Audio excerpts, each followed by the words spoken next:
Monsieur et dames, bonjour et bienvenue dans ces magazines tir croisés sur votre chaîne de référence. Ces moments, comme je l'ai toujours dit, a été si meilleur à travers ces programmes de votre chaîne de référence parce que les moments nous réservent de pouvoir parler un peu de la République. Pour parler de la République, on ne peut pas parler de n'importe comment et n'importe où. Il y a quand même un cadre où, parce que quand vous devez parler de la République, il faudrait bien sûr ces peuples pour lesquels la République leur est destinée, de pouvoir bénéficier des arguments, des analyses et pourquoi pas des opinions de ceux qui veulent regarder dans la même direction. Quels sont les différents sujets que nous allons parler aujourd'hui avec vous? Nous allons parler du dialogue national et inclusif et nous allons parler aussi de la projection de la marche par l'opposition en date du 22, c'est-à-dire dans 2 ou 3 jours. Non, juste après aujourd'hui. Donc, nous les saurons tout à l'heure avec les différents invités qui sont là. Et entre-temps, laissez-moi vous dire que pour le moment, les débats s'exportent sur le terrain du dialogue national inclusif. Cette démarche a été tant sollicitée et évoquée depuis très très longtemps et finalement aujourd'hui l'effectivité est là du fait que le chef de l'État ait échangé avec les responsables de certaines confessions religieuses de mon pays pour donner son aval, donner son quitus afin que ces dialogues soient tenus. Mais une question se pose au regard de cette impasse sécuritaire dans l'Est de la République. Par quelle magie, par quel moyen, voulais-je dire, que la question épineuse de l'insécurité dans l'Est de la République pourra être résolue par le dialogue. C'est vrai, il y a plusieurs langues qui pensent que c'est juste un moyen, que d'autres personnes veulent forcer la main, soit forcer les choses, enfin qu'il y ait une ouverture, laquelle tout ce monde pourra s'installer et avoir ne serait-ce qu'un petit coin où il va gérer et avoir aussi de moyens au regard des enjeux de l'heure, c'est-à-dire les élections qui doivent en principe se tenir à l'horizon. Une façon, mesdames et messieurs, de comprendre que les débats autour du changement de la Constitution se déportent au profit, bien sûr, du dialogue, comme je l'ai dit. Allez, tout à l'heure, nous allons en bénéficier des arguments des différents invités. Mais entre-temps, pour le moment, nous sommes honorés quand même par la présence de celui que je vais tout à l'heure vous présenter en la personne de monsieur Mike Kibaka, qui est membre bien sûr et cadre dans cette formation politique, cher à l'actuel vice-premier ministre et ministre en charge du budget, je cite son excellence Adolphe Muzito, qui est le patron bien sûr de cette formation politique qui prend ses noms, Nouvel Élan. Je suis avec un de ses membres qui est avec moi, ensemble avec lui, en attendant que les autres ne soient là, discuter bien sûr de la question de la République. Bienvenue, cher Mike Kibaka. Merci, M. Yvan, pour l'invitation. Je pense que ce plateau, pour nous, ce n'est pas du nouveau. Vraiment, vous en êtes déjà un habitué. Voilà, je suis un habitué de ce plateau. Je salue tous les Congolais qui auront l'occasion de nous suivre. Et précisément, je salue ceux qui sont à l'est du pays, précisément à Minembwe, à Goma, Bukavu, à Kavumu.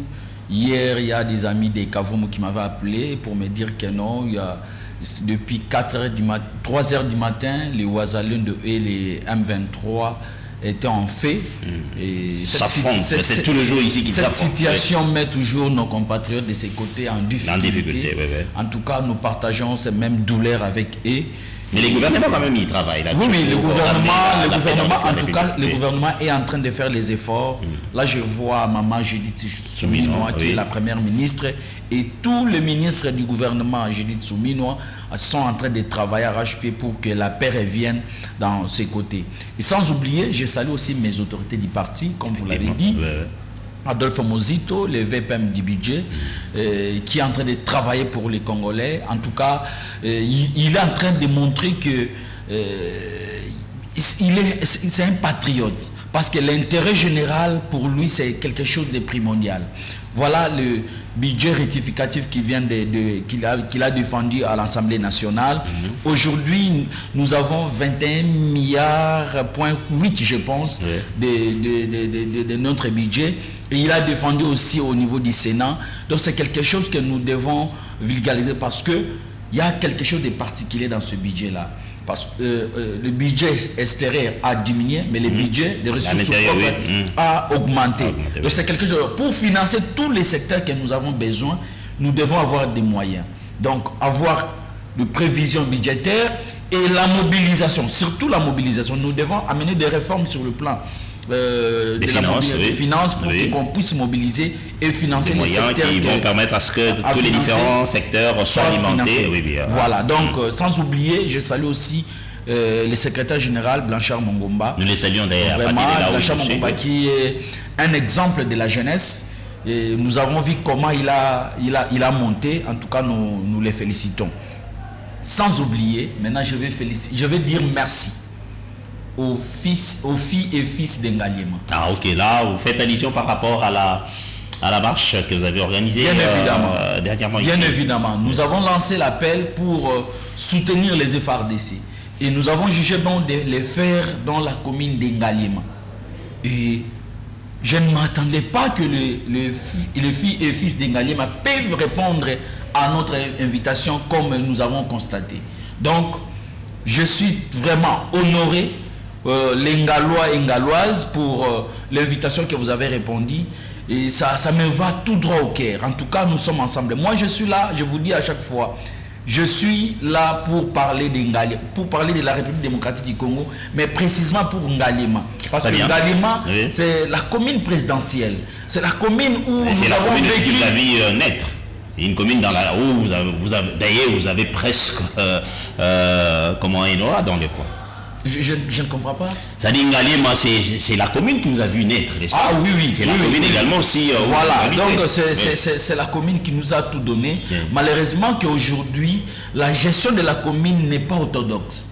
Malheureusement qu'aujourd'hui, les fils et filles d'Engaliema souffrent de l'insécurité, de l'insalubrité. Donc tout cela nous motive pour dénoncer tout ce qui est de mal qui se passe dans la commune d'Engaliema. Et nous interpellons sur les autorités qu'ils puissent regarder la commune d'Engaliema. Une fois, la commune d'Engaliema était la commune où tout le monde voulait habiter dans la commune d'Engaliema. Mais aujourd'hui, ça nous fait un peu mal parce qu'il y a des choses que nous on regardait à la télé, mais aujourd'hui nous sommes en train de vivre, tel que le Kuluna.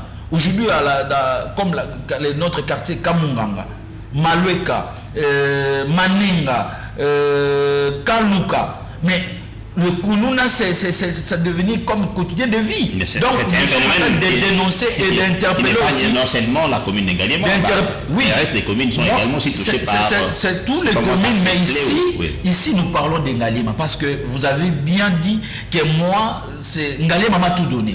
Donc, je commence par Ngaliema pour parler Kinshasa et parler Congo. Donc, les amis d'Engaliema, en tout cas, les amis de Mike Kibaka, je vous remercie. Là, je vois José Koupumoyo, je vois Maître Patit Sona, JC Kamulu, Brigel Zantoko et tout le monde union. À Kaluka, en tout cas, je vous aime beaucoup et travaillons ensemble pour que notre commune d'Engaliema puisse changer. Allez, quelle est la finalité justement de tout ce que vous entreprenez pour le compte bien sûr d'Engaliema? C'est quoi la finalité, voir Ngaliema rayonner, voir Ngaliema, la sécurité d'Engaliema à bonne et due forme, voir finir avec l'insalubrité et voir la bonne gestion dans la commune d'Engaliema. Donc c'est ça notre finalité. Donc c'est le peuple d'abord. Voir que le peuple d'Engaliema, les habitants d'Engaliema circulent sans problème. Il y a des routes très bien asphaltées, il y a de la lumière, donc l'insécurité, qu'on ne parle plus de l'insécurité. C'est ça notre souci. Très bien, allez, merci. C'est ça notre souci. Bon, je ne sais pas, rapidement, je vais peut-être demander au niveau de la technique, s'ils sont d'accord avec nous, ils peuvent ne serait-ce que nous faire balancer, nous faire revivre un peu ces qualités, ces petits moments que vous avez dû passer avec les amis de Ngaliema. Allez, suivant.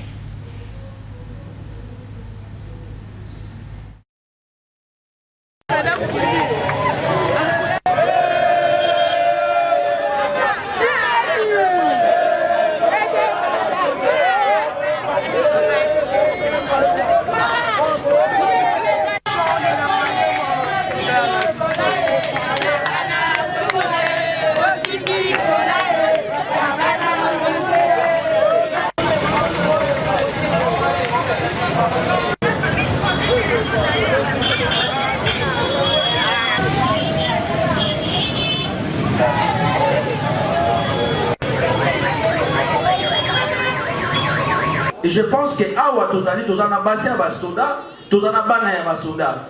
Mais les mwasi azali awa, mwani azali awa, mais ye azali na est azali kobunda. Yango tolobi, il faut soutenir bango, bayeba ke biso awa na Kinshasa tozali elongo na bango.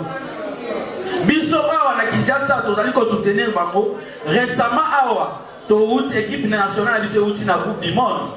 Biso nyonso to bale ko zela ba joueur na biso soki ba ko beta tina ba 2 heures.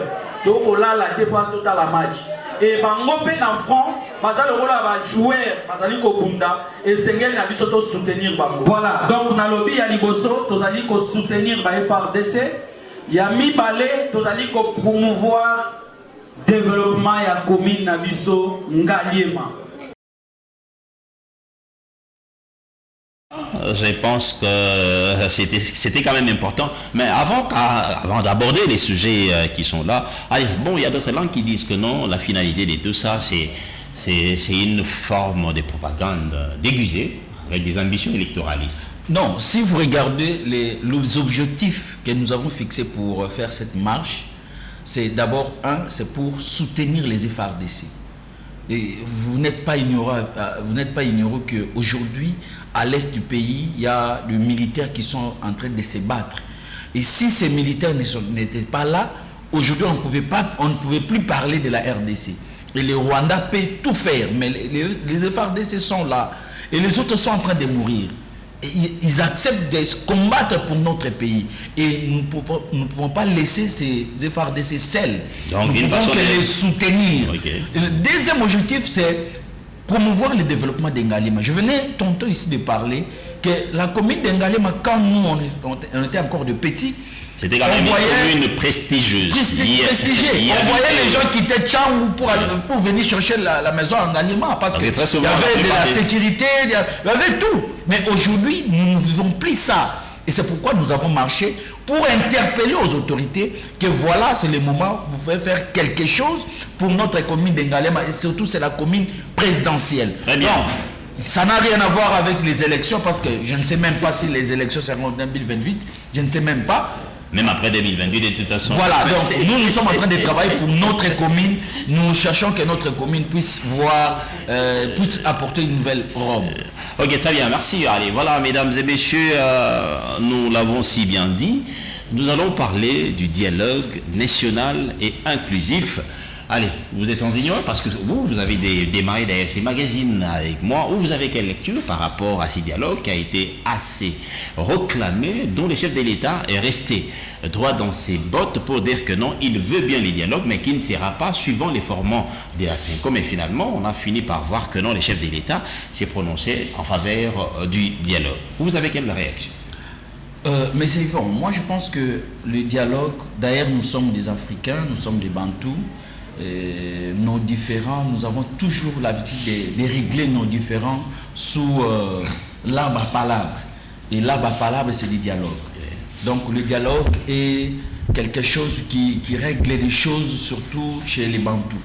Moi, je pense que le président de la République, en tant que garant de la nation, il attendait le moment. Il attendait le moment et maintenant le moment est là. Il attendait quel moment? C'est lui-là qui a donné... Il voulait d'abord mettre tout le monde d'accord et qu'on puisse savoir qu'aujourd'hui, si nous sommes menacés, c'est Kagame qui est en train de tout faire ça. Et aujourd'hui, même sur le plan international, tout le monde connaît que si le Congo est dans l'insécurité, si le Congo est dans l'impasse, c'est Kagame et quelques Congolais de mauvaise qualité qui sont en train de, à cause de la cupidité, qui veulent s'associer avec Kagame pour faire de n'importe quoi. Et il a fait. Aujourd'hui, dans le grand salon diplomatique du monde, tout le monde connaît que c'est Kagame qui est notre bourreau. Et maintenant, il y a des tensions, il y a des tensions aussi à l'interne. Oui. Nous devons les régler. Okay. Et tout le monde doit regarder dans la même direction. C'est ça que le président... Dans la même direction où va le pays.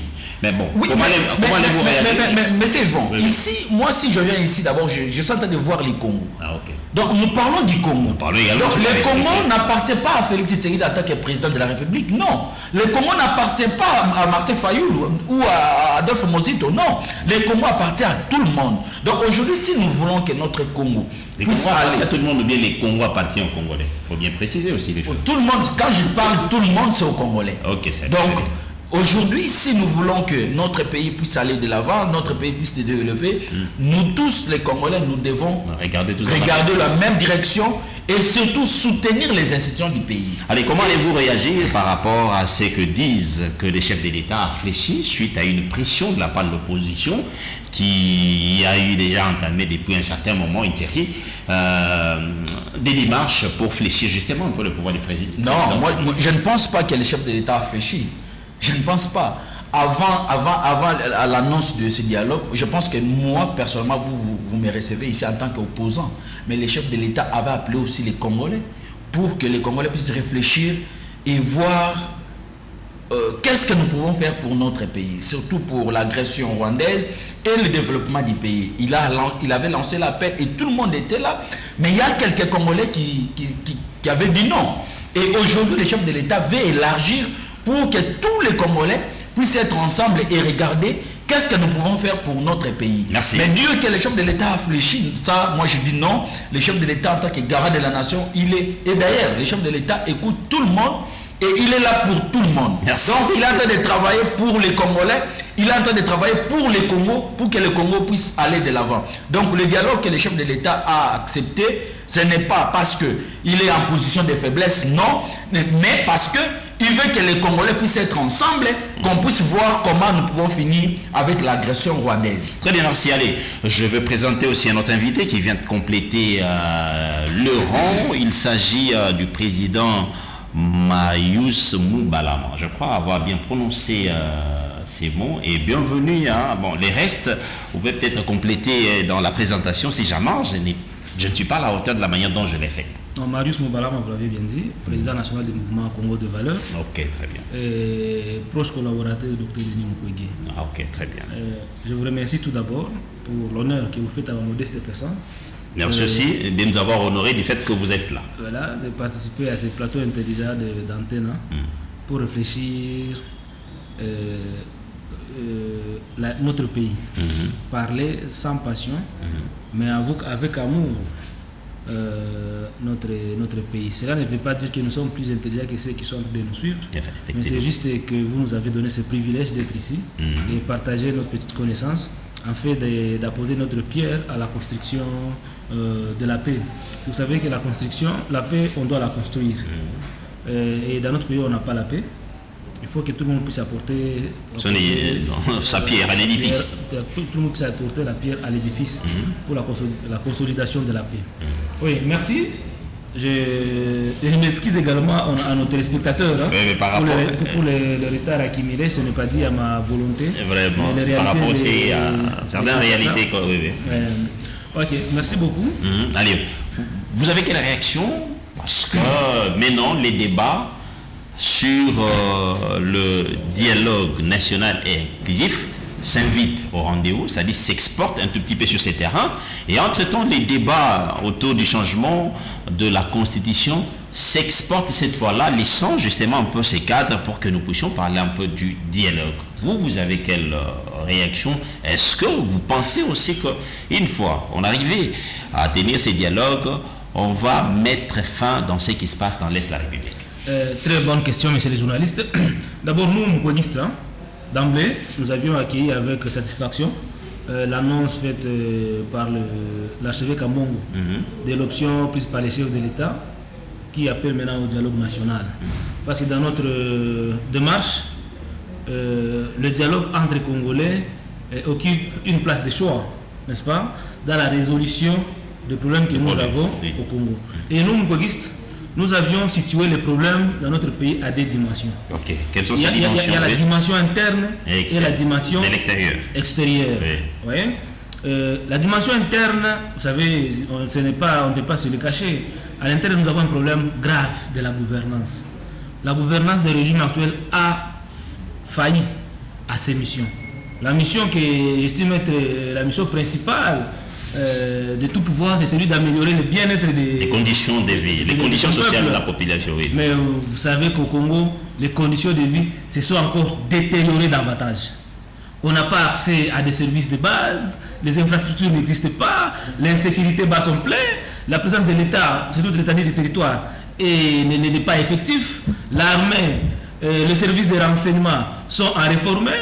Le pouvoir judiciaire ne joue pas de son indépendance totale. Donc il y a beaucoup de choses à faire. Et les élections de 2023, ça continue à faire la presse, ont été très mal organisées. Et ça a été émaillé par des fraudes. Vous vous rappelez que des machines à voter s'étaient retrouvées entre les mains de particuliers, au point où la CENI lui-même a fait sortir une liste de plusieurs personnes qui détenaient, n'est-ce pas, de machines. Et il a invalidé leur candidature. Malheureusement, les mêmes. Il y a une façon de les dénoncer pour dire que non, le gouvernement n'était pas d'accord de la manière dont ces Congolais, entre guillemets, se seraient comportés. Malheureusement, les mêmes personnes, le gouvernement n'avait pas regretté parce que les mêmes personnes s'étaient retrouvées encore sur la liste électorale au sénatorial et ils sont aujourd'hui au Sénat. Ça pose déjà problème, tout ça, ça crée même un problème de légitimité. Donc, les problèmes à l'interne sont majeurs qui ont causé beaucoup de frustration. Et ça, c'est un problème qui doivent être traités. Ce sont des problèmes qui doivent être traités à l'interne. Je dis bien par des Congolais. À l'interne. Les problèmes congolais doivent être traités par les Congolais à l'interne. Là, c'est au niveau à l'interne. Oui. La dimension internationale, régionale, il faut comprendre que, au-delà d'être agressé par le Rwanda, sur notre territoire, il y a différents groupes armés étrangers. Quand vous allez vers le plateau de Minimboy, il y a le groupe qu'on appelle les Red Tariba. Les Red Tariba sont les milices, c'est une milice burundaise recrutée, formée par Kagame. L'objectif premier était d'aller renverser le pouvoir de Pierre Nkurunziza et actuellement de Ndayishimiye. Mais également, le même Red Tariba, ces milices burundaises, ils s'attaquent aux Banyamulenge qui s'opposent aux causes de Kagame et qui se sont approchés, n'est-ce pas, du pouvoir de Tshisekedi. C'est une milice étrangère. Quand vous allez vers... Une situation vraiment complexe. Très complexe. Quand vous allez vers l'Ituri, dans les Grands Nord, il y a les ADF Nalu qui sont là. Les ADF Nalu, c'est une milice ougandaise. Et le gouvernement congolais a signé des accords bilatéraux pour mener des opérations conjointes avec les UPDF pour traiter ces gens-là. Mais nos populations continuent à payer les lourds tribus. C'est chaque jour que nos peuples sont tués à coups de machette. Ouais. Dans le nord Kivu et le sud Kivu, c'est les RDF qui sont sur le sol congolais.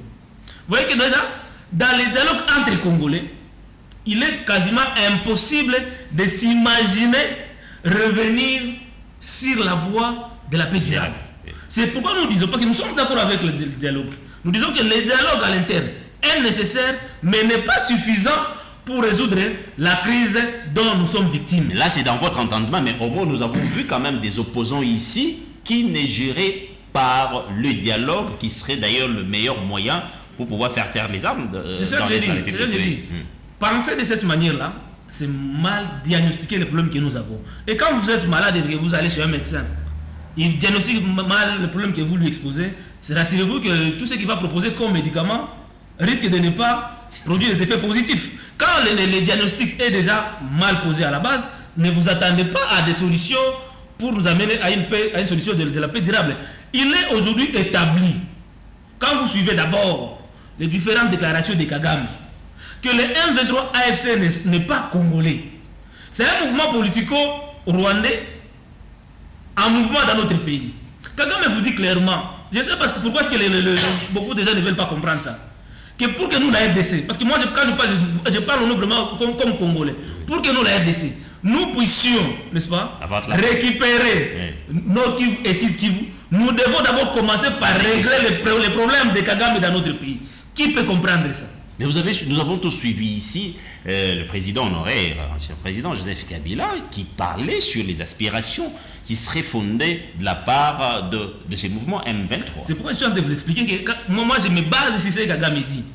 Les mesures défensives du Rwanda, pour que ça soit levé, s'il vous plaît, pour que ces mesures-là ne soient levées, ça ne dépend pas ni de Kabila, ni de Nanga. Ouais.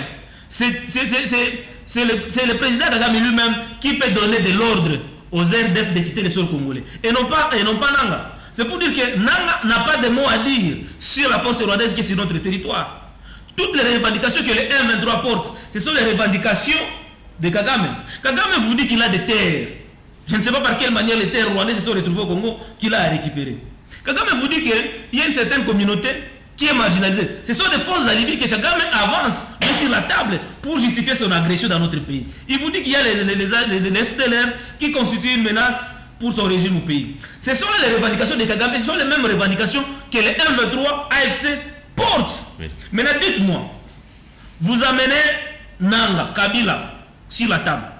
Ils viendront avec quelle revendication? De quelque part, vous donnez le président de la République raison, parce qu'il le disait en son temps qu'il craint plutôt que les Rwandais ne viennent par des personnes interposées au dialogue. S'il vous plaît, moi je ne suis pas en train de donner X ou Y raison. Je suis en train de réfléchir, je suis en train de donner mon pays la raison. Parce que le même président... Mais nous avons tous pour référence le président de la République. Oui. Le même président, la même diplomatie congolaise. Cette diplomatie-là qui est allée signer des accords de paix avec le Rwanda à Washington. Et le même pouvoir qui est allé signer des accords de Doha avec le M23.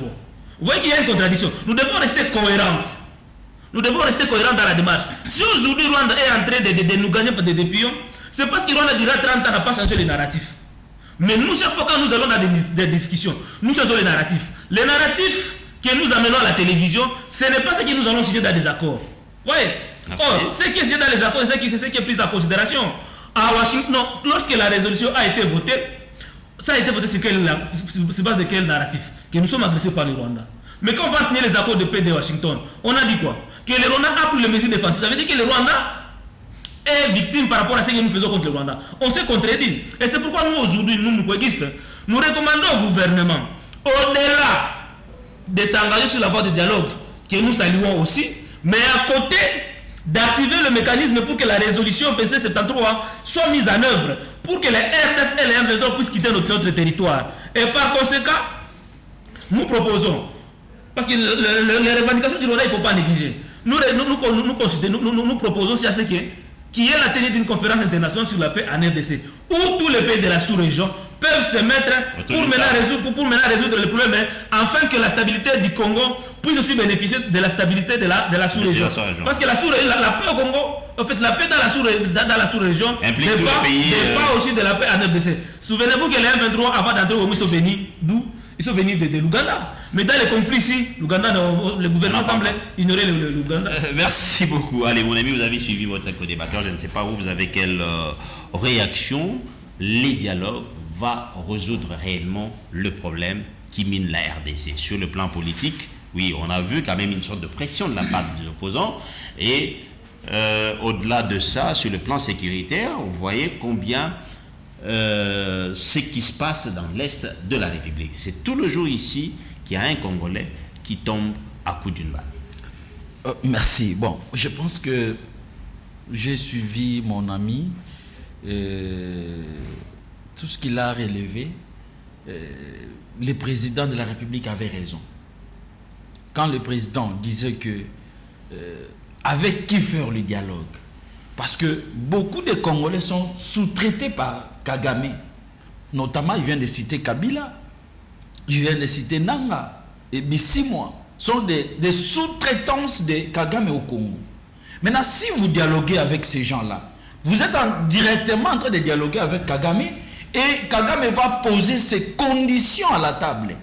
Donc, ça serait un peu très compliqué. C'est pourquoi le président a dit, mais il ne voit pas pourquoi dialoguer. Mais comme je vous ai dit ici, il a donné son cutis pour que les... Voilà, je vous ai dit qu'il a clarifié au monde entier que c'est Kagame. Et aujourd'hui, à l'interne, il vient pour qu'on puisse dialoguer. Mais moi, personnellement, ça c'est personnellement, je ne pense pas qu'aujourd'hui, dialoguer avec les opposants, ça va nous amener à la paix. La paix, c'est organiser. C'est la thèse qui a été défendue et toujours défendue. Organiser notre armée et impliquer la force. Donc, il faut répondre Kagame par la force. Deuxièmement, il y a quelque chose que notre ami a dit, que ce que nous disons dans le plateau de télé, c'est pas forcément ce qui se dit dans des salons diplomatiques. Ça, je vous donne raison parce que il y a aussi, nous devons aussi regarder la qualité des négociateurs. Oui. Qui, je me demande à toute fois les gens qui partent représenter la République, est-ce que ce sont des gens qualifiés ou on envoie seulement les gens pour envoyer? Ça nous pose aussi des problèmes. Donc, cette fois-ci, moi, je pense que nous devons voir cette manière, le gens qui peuvent nous représenter et qui peuvent aller négocier avec les autres partenaires. Mais aujourd'hui aussi, l'autre problème, je suis en train de constater que nous sommes en train d'enlever l'Ouganda et le Burundi. On n'est pas le Burundi, c'est dans ce qui se passe dans l'Est de la République. À l'Est de la République, le Burundi est aussi la terre. Oui. L'Ouganda est la terre. Mais curieusement, le Rwanda est la terre. Les Burundi, il vient de citer. les meilleurs partenaires d'ailleurs la République. Je ne refuse pas, il peut entretenir de bonnes relations avec les chefs de l'État, mais en politique, il n'y a pas des amis. En politique, il n'y a pas des amis. Il vient de citer les Interam aussi, je ne m'abuse pas. Les Tareba. Oui. Mais ce sont les Ougandais, les Burundais. Qui tuent au Congo. Qui tuent au Congo. Donc ça, nous devons... Parce que avant d'aller dans des négociations, il faut identifier quels sont les acteurs de cette crise. Aujourd'hui, les acteurs, c'est l'Ouganda, c'est le Burundi, le Rwanda, et je peux dire que quelques Congolais que les Rwandais sont en train de sous-traiter. Donc tout cela doit être clarifié. Mais il y a quelque chose que, à chaque fois si je pense à ça, je me fâche sincèrement. Mais aujourd'hui, pour devenir ministre au Congo, vous devez prendre des armes. Aujourd'hui, pour devenir chef de l'État au Congo... Tous ceux qui sont dans le gouvernement tout le monde est... Non, moi je ne parle pas des mais si vous regardez, il y a plus de 30 ans, la majorité des personnes qui touchent des armes et leur revendication, c'est aller au gouvernement par voie de dialogue. Donc, vous voyez que nous sommes en train de prendre une mesure comme quoi, le jurisprudence qui va rester éternellement au Congo. Ça, moi, personnellement, je ne suis pas d'accord dans ça. Aujourd'hui, les dialogues, je vous ai dit ici, c'est très important et nous sommes en train de soutenir. Mais quels sont les résultats que les Congolais vont prendre? Et je pense que vous avez mis la deuxième thématique, c'est la marche des opposants. Oui, on mais en parlait. vous voyez que le dialogue que les opposants demandent, ils demandent le dialogue pour aller au pouvoir, pour le partage des gâteaux. Maintenant, tous ces gens qui les accompagnent... Parce que c'est tout le monde qui dit cela ainsi. Tous les gens qui meurent à l'Est aujourd'hui, si le M23 viennent qu'on négocie avec les dialogues et ils entrent au gouvernement, tous les gens là vont faire quoi? Donc moi je pense que nous sommes pour le dialogue parce que nous sommes les Africains, nous sommes les Bantous, mais nous devons aussi nous dire des vérités et nous devons mettre des choses au clair que tout celui qui a touché des armes, malgré les dialogues, il ne peut pas participer au gouvernement. Merci beaucoup. Mon ami Marius, donc avec ces dialogues, nous sommes partis pour rien obtenir, c'est dont tout le monde veut voir que la paix soit effective dans l'Est de la République. Non, je suis clair sur mon analyse, messieurs les journalistes. À l'interne, il y a des problèmes. Et ces problèmes-là ne doivent être réglés que par des Congolais. Vous savez que le pouvoir a toujours été rare, mais cherché par des multitudes. On est plus de 100 millions de Congolais. Parmi ces 100 millions de Congolais, peut-être 10 millions voudraient être président. Et on n'a qu'un seul poste. Et pour assouvir la soif à tout le monde, on a décidé à ce qu'il y ait des élections. Tout le monde peut se présenter et faire un mandat de 5 ans une fois renouvelable. Okay. C'est pour apaiser. Oui, c'est pour apaiser. Mais la façon dont les élections sont organisées, il n'y a pas de la crédibilité. Ça frustre. Ça pousse les autres à se comporter contre la République, à développer des comportements allant dans le sens de combattre la République. Ah, mais ça c'est encouragé. Ça, que nous n'avons jamais... Vous pouvez dire ça. S'il vous plaît, ça c'est encouragé ceux qui font chose. Vous allez réagir, vous allez réagir. C'est pour dire... Vous allez réagir, vous les laissez... C'est pour dire que si les élections sont bien organisées, il n'y a pas de gens qui ont des machines à voter dans leur maison. Il n'y a pas de fraude, il n'y a pas de CIP, il n'y a pas de cela. Les listes électorales sont affichées telles que la loi électorale le demandait. Il n'y aurait pas, après, des revendications. Des élections qui se font pendant 7 jours. Il ne peut pas y avoir des revendications. Et donc, le dialogue, c'est pour régler les problèmes à l'interne. Et non régler la question sécuritaire dans l'Est. Et non régler la sécurité et la question sécuritaire à l'Est. Oui. Ouais, parce que, à l'interne, écoutez-moi très bien, à l'interne, si Kagame est dans notre pays, Ce n'est pas parce que Tshisekedi gère mal les pays. Ce n'est pas parce que nous manquons les infrastructures. Ce n'est pas parce que nos peuples n'ont pas accès aux services de base et aux infrastructures. Alors il est présent sur le sol. Il est présent sur le sol parce que Kagame pille. Parce qu'il pille. Kagame est sur notre parce que dans notre pays, parce que selon lui, dans ses faux alibis, il a des territoires à récupérer. Et tout ce qu'il avance comme motif.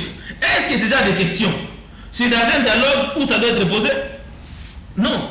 Nous, Congolais, nous avons nos problèmes. Et nos problèmes là ont été parmi les engagements que la RDC avait pris pour lui-même dans le cadre de l'accord à Addis Abeba. Dans les accords cadres d'Addis Abeba. Nous avons pris des engagements pour travailler à l'interne, en fait, de renforcer l'autorité de l'État sur toute l'état international, de réformer l'armée et le service de sécurité, de travailler sur le développement économique qui allait s'étendre sur la construction des infrastructures. Parce que les infrastructures aussi, c'est aussi un autre problème d'agression dans notre pays. Kagame n'a jamais voulu qu'à Goma puisse développer un aéroport international. Kagame n'a jamais voulu que la route de Ngoma, la route qui part de Bukavu jusqu'à Uvira, que cette route soit asphaltée et soit dans de bonnes conditions. Kagame il développe toujours des insécurités. Parce que les Congolais doivent toujours, selon lui, doivent toujours exploiter ces infrastructures pour voyager. Ouais. Donc le problème est assez profond. Et ces problèmes-là, ce ne sont pas les étrangers qui viendront faire, n'est-ce pas, toutes ces réformes dans notre pays. C'est nous-mêmes. Et là, ça renforce la cohésion nationale.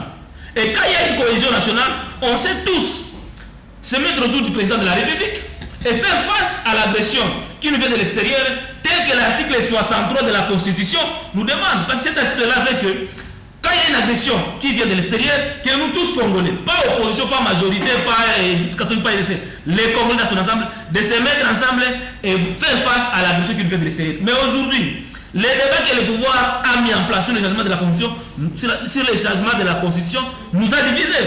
Il y a aujourd'hui un cas qui est contre le changement de la Constitution et un autre cas qui est pour le changement de la Constitution. Moi, je fais partie de ces cas qui est contre le changement de la Constitution. Ouais. Et c'est là qu'il y a le problème. Maintenant, messieurs les journalistes, pour toucher... Mais là, vous ne pouvez pas non plus aussi refuser à un peuple de réfléchir à la manière qu'il veut. S'il vous plaît, messieurs les journalistes. Du fait que vous soyez dans le camp de ceux qui sont de non partants pour le changement, mais vous pouvez également aussi laisser cette liberté aux autres qui pensent qu'on peut changer les choses. Je sais que vous êtes professionnel et vous connaissez, vous suivez plus l'actualité que moi, vous connaissez les lois de notre pays. Le peuple est souverain. Il a accepté que lui-même, peuple, à l'article 62 de la Constitution, qui va respecter les lois et la Constitution de ces pays. Ouais. Le peuple ne peut pas réfléchir en dehors des cadres bien appropriés, en dehors de la Constitution. Or, la Constitution ne prévoit pas le mécanisme de changement de la Constitution. Réfléchir sur la révision de la Constitution, oui, le peuple en a droit. Tout le monde en a droit. Mais à ce moment où nous sommes en train de traverser la crise, la guerre, nous sommes sous l'état de siège, on ne peut même pas penser. Mbata l'avait dit.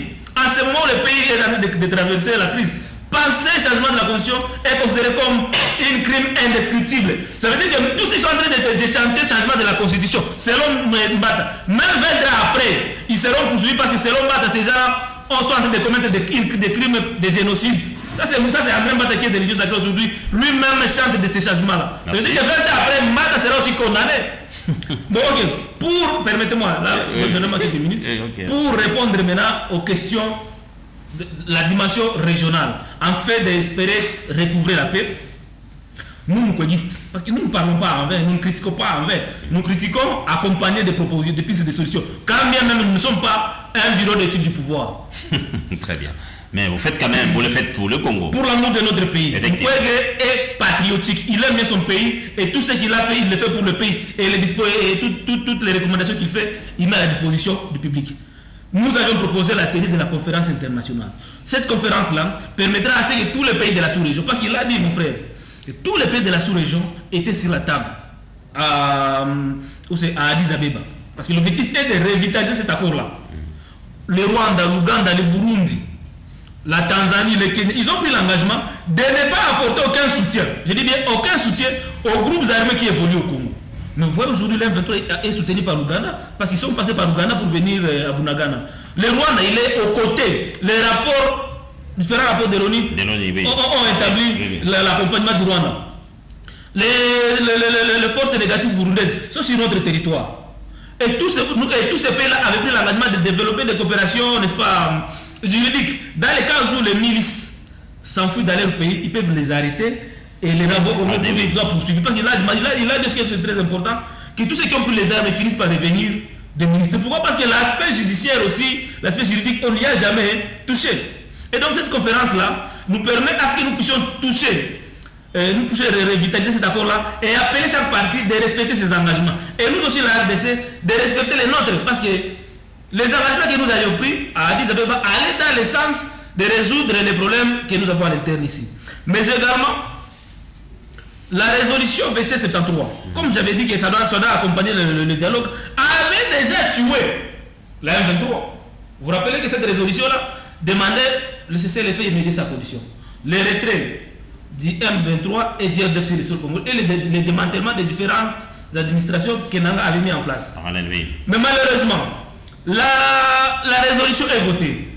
Mukwege Seba, on obtient des sanctions à l'Union européenne, même les États-Unis ont pris des sanctions contre le Rwanda. Kagame a crié et il a appelé ses compatriotes de serrer la ceinture parce que les sanctions que le monde est en train de prendre contre lui commençaient maintenant à produire des effets sur son économie. Mais le gouvernement congolais lui-même a pris l'engagement d'abandonner la résolution. Pendant que la résolution commençait à produire des effets, il a abandonné la résolution VC73 pour aller à Washington.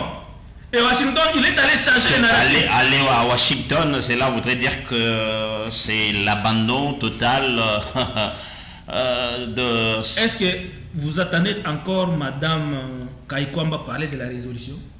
Les gouvernements congolais, vous attendez encore que le gouvernement congolais mette en avant la résolution? Le fait de ne pas évoquer cela ne veut pas dire que c'est de l'abandon. L'opposition parle de la résolution. L'abandon, même quand vous prenez soin d'analyser la résolution 2073, vous prenez aussi soin d'analyser les accords de paix de Washington. Vous allez vous rendre compte que c'est le jour et la nuit. Les accords s'opposent totalement à la résolution. La résolution considère les M23 comme des terroristes.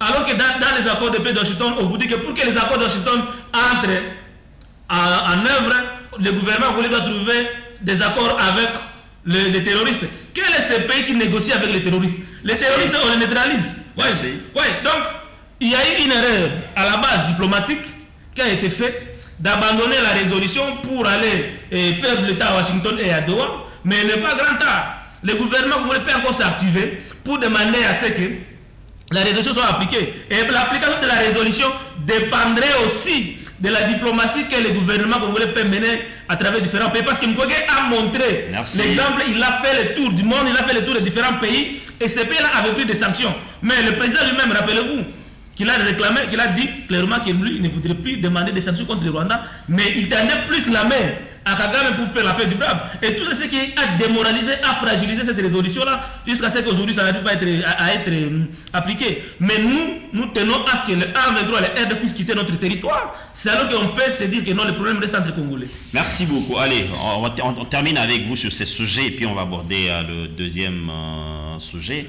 Au-delà de ces dialogues, pour régler bien sûr des petits soucis à l'interne, alors, quelles sont les mesures ou bien ce qu'il faut pour mettre fin à ce qui se passe dans l'Est de la République? Parce que ce qui se passe dans l'Est de la République, ce n'est pas seulement une question congolaise, mais c'est une question qui va au-delà de nos frontières. D'abord, je ne suis pas d'accord avec mon frère quand il dit que si aujourd'hui il y a l'insécurité à l'Est du pays, c'est parce qu'à l'interne, il a donné l'exemple des élections. On organise très mal les élections et les élections ne sont pas apaisées. C'est pourquoi les gens se révoltent pour aller à l'est du pays. Mais je vous donne l'exemple. Est-ce que Nanga, aujourd'hui, quand il est allé rejoindre les M23, il est allé à cause des élections? Est-ce que le M23 sont là à cause des élections? Parce que les M23 ne sont pas venus seulement en 2022. Nous avons connu les M23 depuis 2009. Maintenant, vous allez me dire que les M23 sont là à cause des élections? Non. Nous devons bien réfléchir et bien discerner ces problèmes pour résoudre ça. Deuxièmement, vous-même, vous avez dit que Kagame est en train de demander des terres au Congo. Et tu t'es posé la question, tu te dis... Tu t'imagines, tu ne vois pas sur quel moyen que Kagame peut demander des terres. Maintenant, le terre au Congo appartient à qui? Si vous lisez la Constitution dans son article 9, on vous dit la terre, les sols... Les sols appartiennent à l'État. À l'État. Mais l'État, c'est une organisation. C'est pourquoi nous, les Nouvelles Élan, avec son excellence Adolphe Muzito, nous soutenons toujours l'idée de titrisation des terres. De donner la terre aux autochtones. Oui. Que les autochtones puissent avoir le titre de terre. Parce que, voilà, si aujourd'hui, il y a le chef coutumier, les chefs de terre ont leur titre. Moi, je ne pense pas que Kagame peut venir nous demander, réclamer la terre. Donc, nous devons réfléchir. Et tout ça, c'est dans la Constitution. C'est dans la Constitution. Aujourd'hui, même sur le plan de gouvernance, qui gère au quotidien? C'est le gouvernement, à travers le Premier ministre. Mais si la population, le peuple réclame quelque chose, il demande qui? C'est le président de la République. Mais est-ce que c'est le président qui gère au quotidien? Et tout ça, nous devons arranger ça. Nous devons toucher à la Constitution. Il faut le recadrer. Non, il faut le recadrer. Si vous estimez qu'il y a des choses qui sont dites qui gère au quotidien, incohérentes, il n'y a pas un problème. C'est le gouvernement qui gère au quotidien, ce n'est pas le chef de l'État. Et même si vous lisez la Constitution, vous allez voir que il y a, quand on définit la politique gouvernementale dans l'article 91, il y a des secteurs que le président gère directement, mais il y a des secteurs que le président ne gère pas. Mais personne interposée. Voilà, mais la population voit que le chef de l'État. Donc tout ça, nous devons arranger ça. Et aujourd'hui, pour en finir avec l'Est du pays, là, je venais de le dire ici tantôt, que les dialogues, négocier avec le Rwanda, Ouganda, Burundi, moi je ne trouve pas important. Ça c'est moi. Mais moi je pense que nous devons organiser... Il a parlé dans le sens d'une conférence sous-régionale où pratiquement tous ces différents pays... Je ne refuse pas. Okay. Mais nous devons d'abord organiser notre armée. Financer notre armée et répondre le Rwanda, l'Ouganda, le Burundi. Et ça c'est pour combien de temps? Moi je ne pense pas organiser l'armée, ça ne va pas nous prendre 5 ans, 6 ans.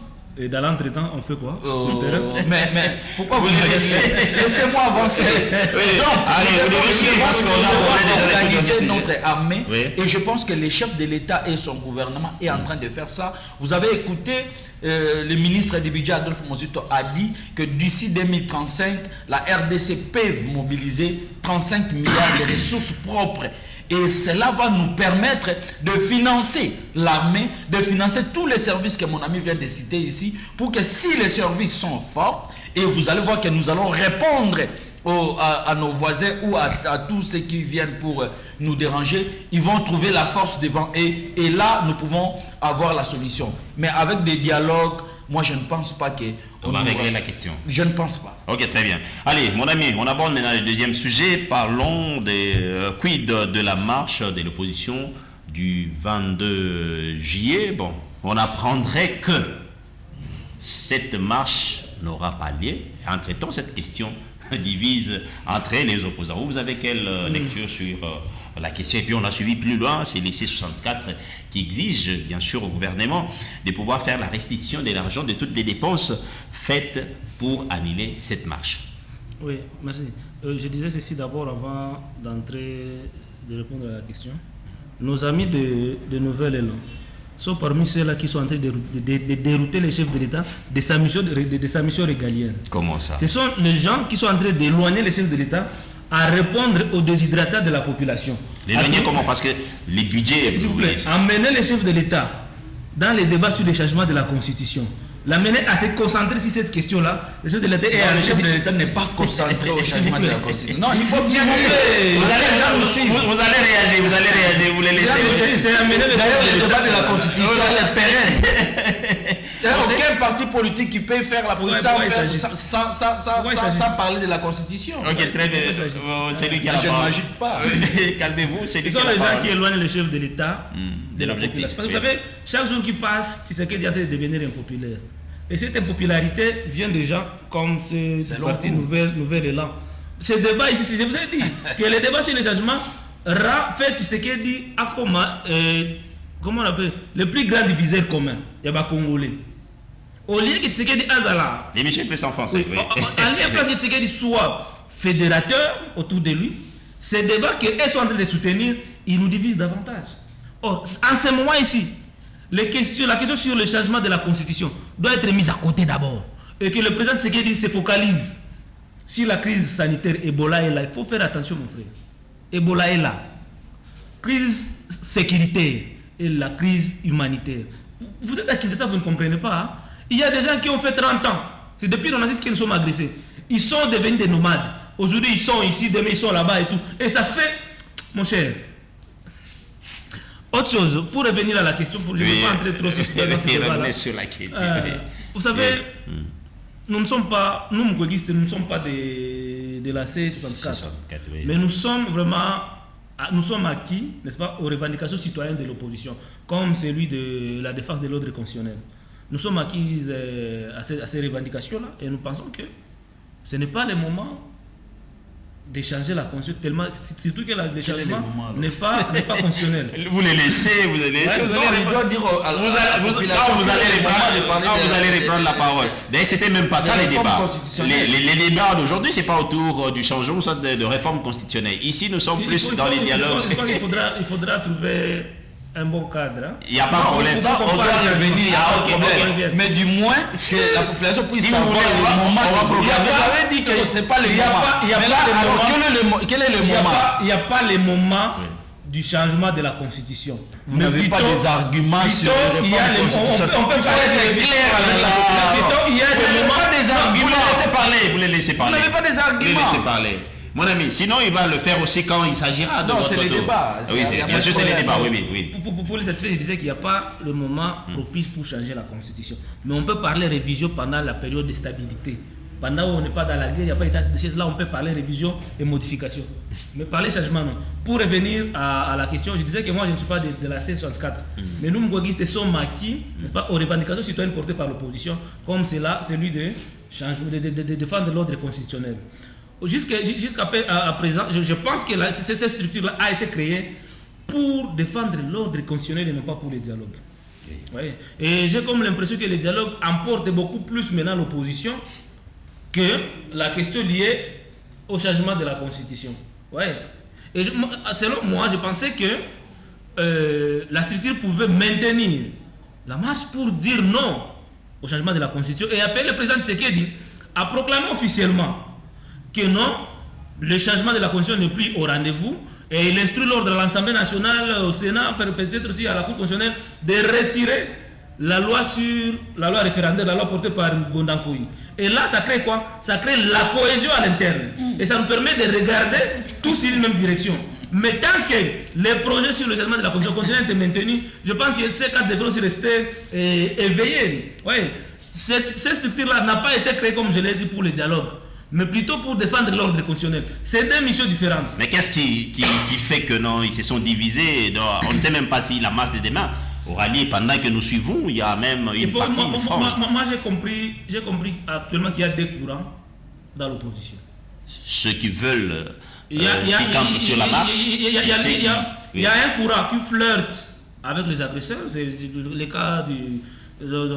qui flirte avec l'agression. Il a dit que Kabila avait dit que ses aspirations et les aspirations du M23 allaient de pair. Vous comprendrez que ces gens-là sont en train de flirter avec les agresseurs et ils voudraient que ce même agresseur-là vienne dans les discussions. Et de l'autre côté, il y a des gens qui sont là. De l'autre côté, il y a des gens qui sont là qui, à la base, se battaient pour défendre l'ordre constitutionnel, mais également contendre Tshisekedi, n'est-ce pas?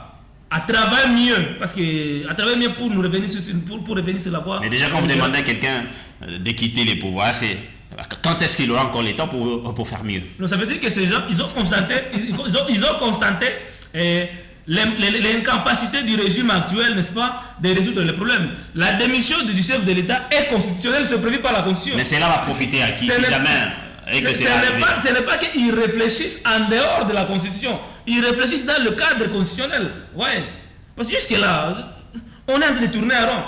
Et peut-être cette pression-là pouvait amener le chef de l'État à recadrer le tir. Merci. Ouais. Et donc, pour moi, la C64 devrait maintenir sa position, d'autant plus que du côté pouvoir, ils n'ont rien dit sur le débat sur le changement de la Constitution. Ils continuent, vous voyez, un élément ici, continue à prévaloir le changement de la Constitution. Merci beaucoup. Allez, on termine avec vous, mon ami. Rapidement, qu'est-ce qu'on peut retenir sur la marche de C64 pour demain, parce qu'il y a plusieurs lectures sur la question, comme si cette marche n'aura plus lieu, comme si finalement on ne comprend plus rien. Bon, d'abord, je voulais dire à mon frère qu'il venait de dire que dans la Constitution, il n'y a aucune disposition, plutôt, qui est là pour le changement de la Constitution. Ça, c'est évident. Mais vous devez savoir que la Constitution, on le change s'il y a révolution. S'il y a révolution, ou il y a coup d'État, ou il y a le consensus de la classe politique. C'est dit comme ça dans la Constitution. Non, il ne faut pas, non. Ce sont les cas majeurs. Mais ce n'est pas prévu dans la Constitution. Sois calme.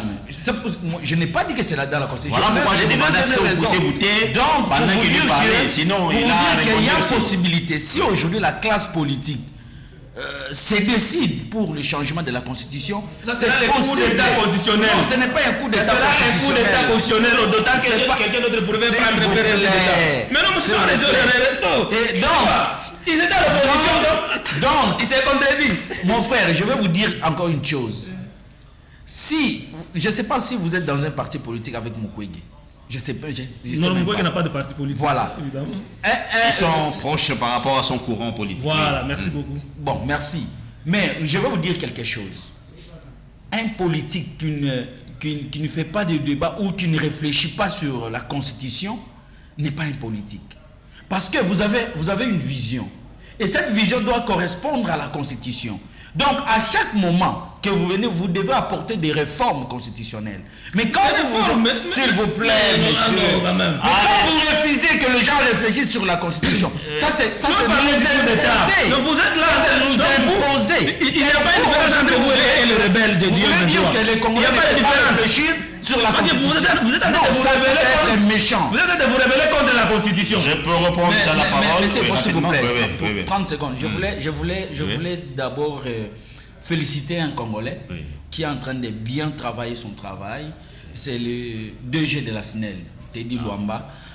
Pendant le match de la Coupe du Monde, nous avons constaté que les Congolais étaient satisfaits. Il ne faudrait pas que cela soit de manière nous demandons que les autorités de la SNEL puissent encore travailler pour que les Congolais puissent se réjouir toujours du travail qu'ils sont en train de faire. Mais la SNEL a signalé que ces derniers temps aussi, il y a les problèmes d'eau.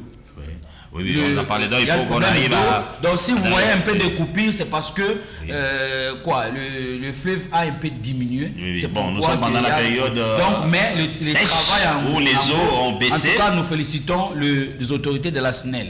En tout cas, voilà. Un grand merci à vous, Marius Boubalaman, d'avoir participé justement à cet échange. Merci aussi à vous, Mike Kibaka. C'est un honneur que vous faites au plateau d'Antenne A. Et entre-temps, la population qui aime bien suivre justement ces magazines tire au moins dividende. Sinon, le plaisir était le même de pouvoir continuer à vous servir ainsi. Coup de chapeau à cette équipe qui travaille de l'autre côté et les plaisirs et les nôtres. Retrouvons-nous prochainement pour un autre numéro. Moi, avec mon équipe et y compris mes invités, nous vous disons bye bye.